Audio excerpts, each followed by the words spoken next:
नमस्कार, अपना बिहार देख रहे हैं आप। आपके साथ मैं हूं शिप्रा झा। केंद्र सरकार ने जब से सेना में भर्ती के नए नियमों का ऐलान किया है, तब से ही बिहार के कई शहरों में प्रदर्शनों का दौर शुरू हो गया है। सेना में अग्निवीरों की भर्ती के ऐलान से नाराज युवाओं ने कहीं ट्रेनों को रोक दिया तो कहीं सड़कों पर तोड़फोड़ की। कई जगहों पर युवा टायर को जलाकर विरोध प्रदर्शन भी कर रहे हैं। अग्निवीरों की भर्ती को लेकर युवाओं के मन में कई सारी भ्रांतियां हैं, तो भविष्य को लेकर चिंता और सवाल भी। केंद्र सरकार और राज्य सरकारें युवा की भ्रांतियों को दूर करने की कोशिश में जुटी हुई है, उनके सवालों का जवाब देने की कोशिश भी कर रही है। तो चलिए समझने की कोशिश करते हैं कि अग्नि पथ पर क्यों लगी है आग। लेकिन सबसे पहले देखते हैं इससे जुड़ी कुछ ताजा तस्वीरें।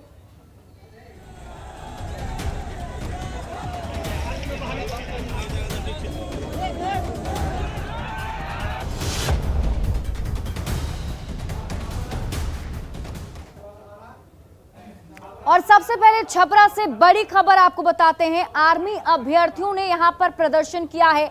अग्निपथ के नियम का विरोध किया जा रहा है।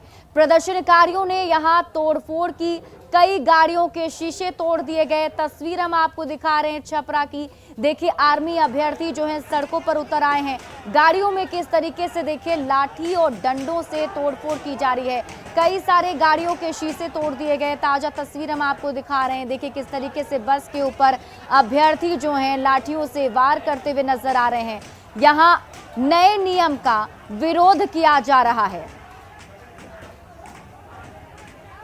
और आरा से तस्वीर हम आपको दिखाते हैं। आरा में भी हंगामा जारी है। आर्मी अभ्यर्थी यहां पर भी हंगामा कर रहे हैं। अग्निपथ के नियम से आर्मी अभ्यर्थियों में नाराजगी है। जंक्शन पर पहुंच चुके हैं। रेल ट्रैक को जाम कर दिया है। यहां जितने भी ट्रेन हैं उसका परिचालन प्रभावित हो गया है। ट्रेन के सामने ही अभ्यर्थी खड़े हो गए हैं, जिससे ट्रेन चल नहीं पा रही है। और अब बात नवादा की करेंगे, जहां आर्मी अभ्यर्थियों ने हंगामा किया। प्रजातंत्र चौक की तस्वीर हम आपको दिखा रहे हैं। यहां पर देखिए हजारों की संख्या में अभ्यर्थी पहुंचे, जहां अभ्यर्थियों ने आगजनी की, प्रदर्शन किया और जमकर नारेबाजी की। अग्निपथ नियम से आर्मी अभ्यर्थियों में नाराजगी है।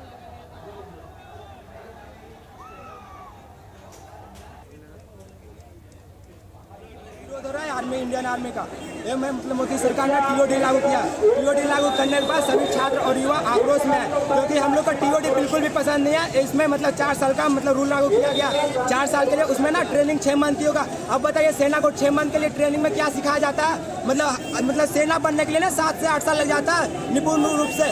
अब बताइए सियाचिन ग्लेशियर, वहाँ चीन और पाक बैठे हुए हैं। अब उससे हम लोग कैसे युद्ध करेंगे। क्या मांग है आप लोग का? हम लोग का मांग है टीओडी लागू मतलब खत्म होना चाहिए। हम लोग का पहले जैसा रूल और नियम चाहिए जो पहले था सेना में। और जो आर्मी का एग्जाम नहीं हुआ, जो लोग मेडिकल फिट है उनको एडमिट कार्ड दिया गया, उनका भी मतलब एग्जाम।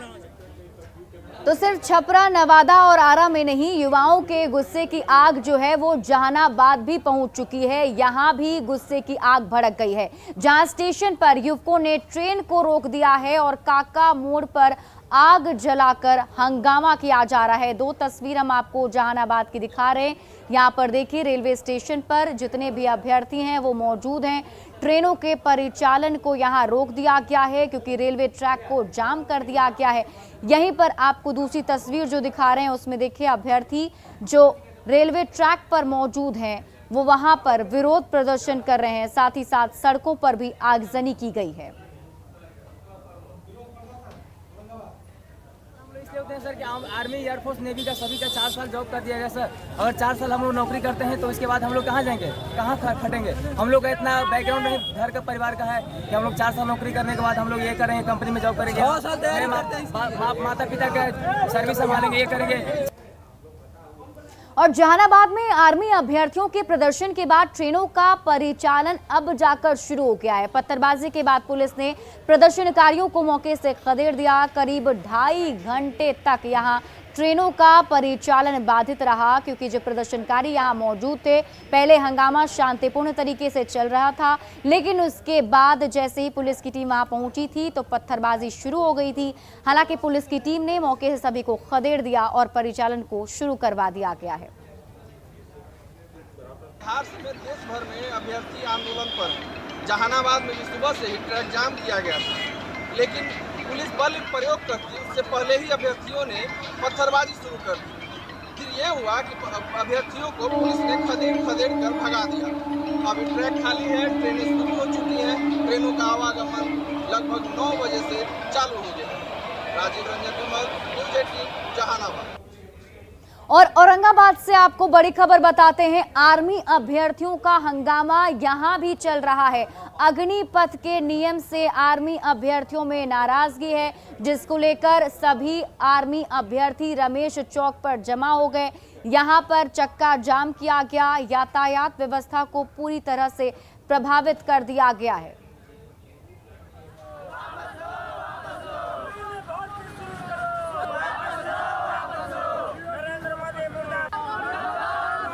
और ये तस्वीर हम आपको औरंगाबाद की दिखा रहे हैं। रमेश चौक पर आर्मी अभ्यर्थी एकजुट होकर पहुंचे हैं। यहाँ देखिए, सड़क को जाम कर दिया गया है, लंबी कतार आपको वाहनों की दिख रही होगी।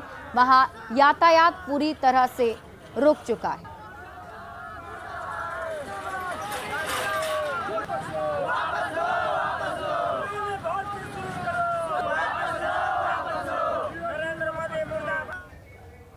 और अब अरवल से बड़ी खबर आपको बता रहे हैं, आर्मी अभ्यर्थियों ने यहां भी प्रदर्शन किया है। अग्निपथ नियम से नाराजगी को लेकर ये सभी किंजर बाजार पहुंचे।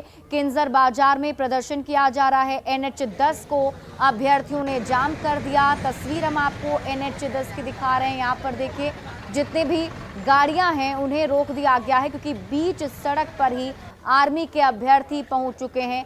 और यहाँ देखिए, गाड़ी के ऊपर चढ़कर प्रदर्शन किया जा रहा है आर्मी के अभ्यर्थियों द्वारा, लेकिन यहाँ पुलिस की टीम भी मौजूद है। यातायात को सुचारू रूप से चलाने के लिए पुलिस की टीम कोशिश भी कर रही है।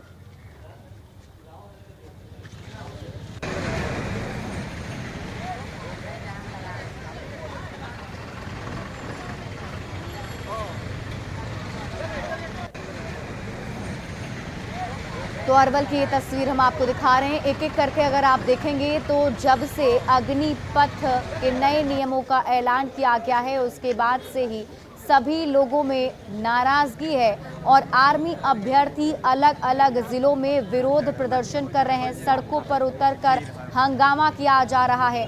उनकी सिर्फ एक ही मांग है कि इसको वापस लिया जाए।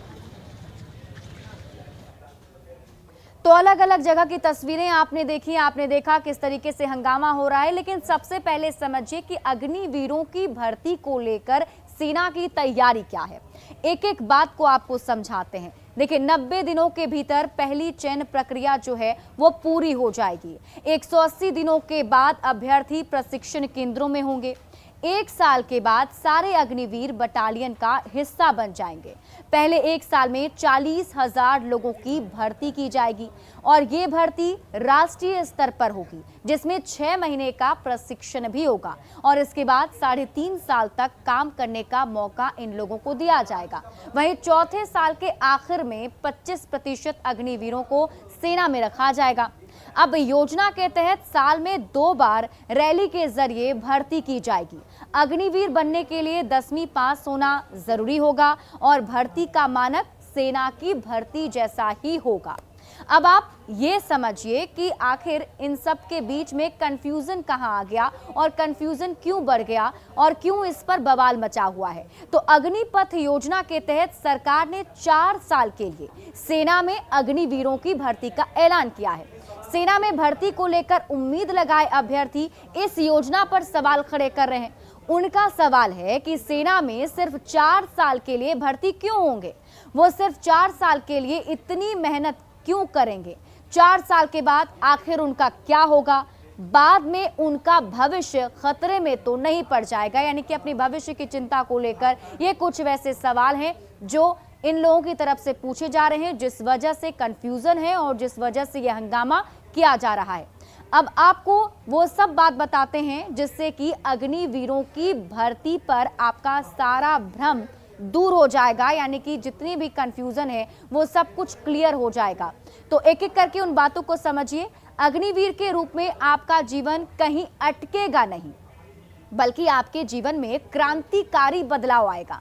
आपका जीवन हर तरह से उज्जवल होगा। सेना में अग्निवीरों की सेवा शर्तों के मुताबिक होगी। 75% अग्निवीरों की सेवा समाप्त हो जाएगी और 25% अग्निवीरों को सेना में ही रखा जाएगा।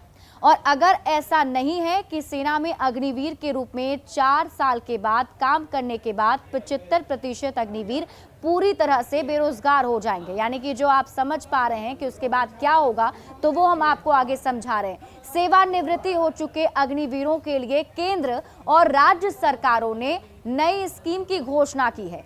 गृह मंत्रालय नियुक्तियों में अग्निवीरों को प्राथमिकता देगा। केंद्रीय बलों की भर्ती में अग्निवीरों को विशेष छूट मिलेगी। सीएपीएफ और असम राइफल्स की भर्ती में इन लोगों को प्राथमिकता दी जाएगी। वायुसेना 3000 अग्निवीरों का चयन करेगी और जो बाकी बचे 4000 अग्निवीर हैं उनकी भर्ती थल सेना करेगी। नेवी पहले साल में अग्निवीरों की भर्ती करेगा। और देखिए, शिक्षा मंत्रालय अग्निवीरों के करियर का ख्याल रखेगा, तो कहीं से भी जो करियर है उसको दांव पर नहीं लगाया जाएगा, उससे आप बच सकते हैं और ऐसा नहीं है कि आपका भविष्य जो है वो खराब हो जाएगा। अग्निवीरों को प्रशिक्षित कर उन्हें आगे के लिए भी तैयार किया जाएगा, नौकरी के लायक उन्हें बनाया जाएगा। इतना ही नहीं, विभिन्न राज्य सरकारों ने अपने पुलिस बल में अग्निवीरों को प्राथमिकता देने का ऐलान किया है। यूपी सरकार अग्निवीरों को प्राथमिकता देगी। यूपी पुलिस और संबंधित सेवाओं में प्राथमिकता दी जाएगी। एमपी सरकार भी अग्निवीरों को प्राथमिकता देगी। वहीं अगर उत्तराखंड और हरियाणा की बात की जाए तो यहाँ भी पुलिस में प्राथमिकता दी जाएगी। असम सरकार असम आरोग्य निधि में अग्निवीरों को प्राथमिकता देगी। सरकारों ने अग्निवीरों के सुरक्षित भविष्य का भरोसा भी दिलाया है। तो ऐसे में ये कंफ्यूजन जो हो रहा है कि आखिर 4 साल के बाद उनका क्या होगा, तो उनका करियर बिल्कुल सुरक्षित है और इसका भरोसा सरकारें दे रही हैं। बढ़ते आगे, मुजफ्फरपुर जिले से आपको बड़ी खबर बता दें। यहां पुलिस की गाड़ी में एक कार ने टक्कर मार दी, जिसमें 4 पुलिसकर्मी जख्मी हो गए हैं। मामला सकरा थाना क्षेत्र के विश्वकर्मा चौक के पास का है। बताया जा रहा है कि एक विशेष केस के लिए पुलिस की टीम बेगूसराय जा रही थी, तभी एक कार से टक्कर हो गई, जिसमें पुलिसकर्मी घायल हो गए हैं।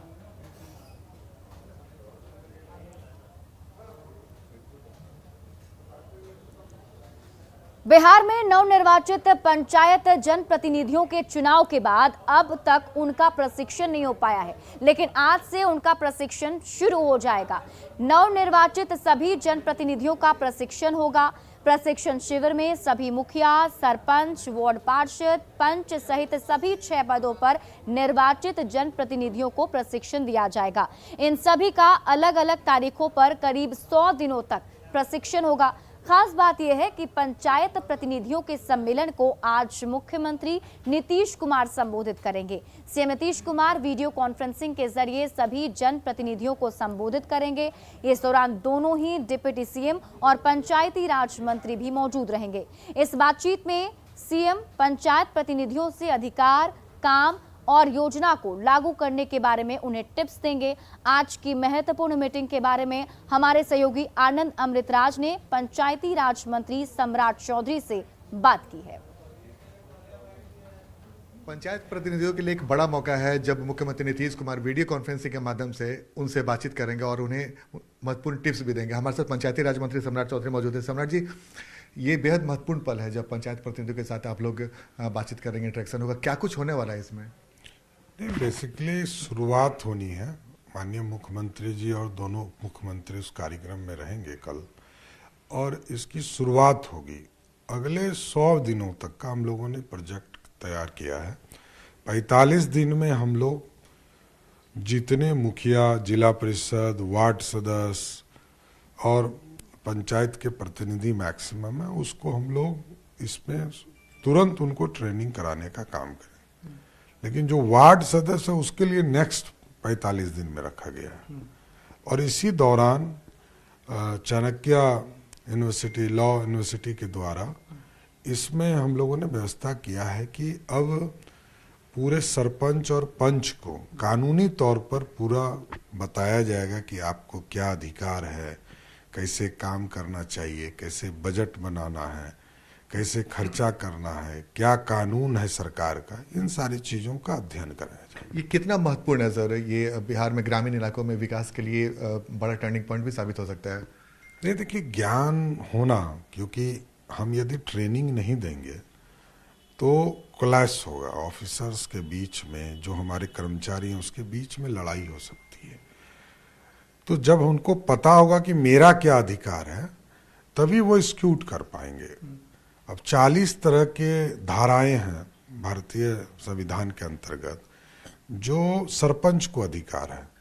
सरपंच गांव में पंचायती करें और इसी 40 धारा या उससे अधिक जो धारा सरकार के द्वारा दी गई है उसके अधीन ही उसके सरपंच का काम है। उसमें क्या फाइन की व्यवस्था है, कितने लोगों पर कार्रवाई हो सकती है, क्या क्या कार्रवाई कर सकते हैं सरपंच, ये व्यवस्था है। मुखिया डेवलपमेंट के कार्य को देखते हैं, किन किन स्कीम को कर सकते हैं और कितने दिनों में कौन सा कार्रवाई करना है। प्रमुख हमारे हैं तो उनके अधीन कौन कौन कर्मचारी है, पदाधिकारी है, उनका ज्ञान होना, कैसे प्रशासनिक होगा, कैसे उसके कार्यान्वयन होगा। उसी तरह जिला परिषद है, जिला परिषद में स्कीम्स कैसे सैंक्शन होंगे, वहाँ रेवेन्यू का काम कैसे होगा, ये सारी प्रक्रिया पूरी तरह स्थापित किया जाएगा। तो ये था हमारे साथ पंचायती राज मंत्री सम्राट चौधरी, जिन्होंने विस्तार से बताया कि ये जो पंचायत प्रतिनिधि हैं उनके साथ जो इंटरेक्शन होने वाला है मुख्यमंत्री का, दोनों डिप्टी सीएम का और पंचायती राज मंत्री का, वो कितना महत्वपूर्ण है और आने वाले समय में ये बिहार के लिए कैसे टर्निंग पॉइंट साबित हो सकते हैं। कैमरामैन मनीष जुनेजा के साथ आनंद अमृतराज, न्यूज 18 नेटवर्क, पटना। तो ये समझने की कोशिश करेंगे कि कैसे ये आज की जो मीटिंग है वो बहुत ही महत्वपूर्ण होगी। देखिए, आज के प्रशिक्षण शिविर को तरक्की का रोड मैप माना जा रहा है। वो रोड मैप कैसा होगा हम आपको बताते हैं। अगले 100 दिनों तक ये प्रशिक्षण चलने वाला है। 15 दिनों मुखिया, जिला परिषद आदि की ट्रेनिंग होगी। अगले 45 दिनों में वार्ड सदस्यों की ट्रेनिंग की जाएगी। पंच और सरपंचों को ये ट्रेनिंग दी जाएगी। कानून की ट्रेनिंग इन लोगों को दी जाएगी। चाणक्य लॉ यूनिवर्सिटी के जरिए पंचों को ट्रेनिंग दी जाएगी। अधिकारों, काम, बजट, कानून की ट्रेनिंग दी जाएगी। कैसे आप बजट बनाइए, क्या कानून है, इसके बारे में उन्हें जानकारी होनी चाहिए। अधिकारों और कार्रवाई और सीमा की जानकारी उन्हें दी जाएगी, कहां तक आप कार्रवाई कर सकते हैं। विकास योजनाओं के क्रियान्वयन की पूरी जानकारी उन्हें दी जाएगी, जिसके बाद वो सही तरीके से उन योजनाओं को जमीन पर उतार पाएंगे। बढ़ते आगे, चुनावी सभा में जाति सूचक टिप्पणी करने के मामले में आरजेडी अध्यक्ष लालू प्रसाद यादव हाजीपुर कोर्ट में पेश हुए। कोर्ट में पेशी के दौरान उन्होंने खुद को बेगुनाह बताया और आरोपों को राजनीति से प्रेरित बताया है। लालू यादव पर 2015 में सभा के दौरान जाति विशेष पर अभद्र टिप्पणी करने का आरोप है। इस दौरान बड़ी संख्या में आरजेडी समर्थक और विधायक कोर्ट परिसर में मौजूद रहे।